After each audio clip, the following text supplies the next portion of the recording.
hobita.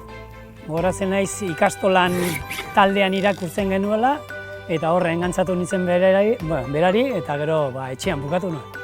Errezeta liburu bat, horre bi dauzkat. Bate Txorieneko lau urtaroa, agian inoiz idatzi den libururik hoberena, eta maitasun berezia daukat, Bizkaiko sukaldaritza, horre aitak parte hartu zuen, eta Galdakaoko Andre Mari jatetxeko errezeta liburua da, eta benetan gomendagarria. Azkena, de Alaska a Patagonia en elefante. Interesgarria, zeholan QR-ak eta dauzke, eta mobilak inda jolasteko, irudiak eta uztartzen ditu, eta bikote xelebre baten historia dira, eta ondo hau.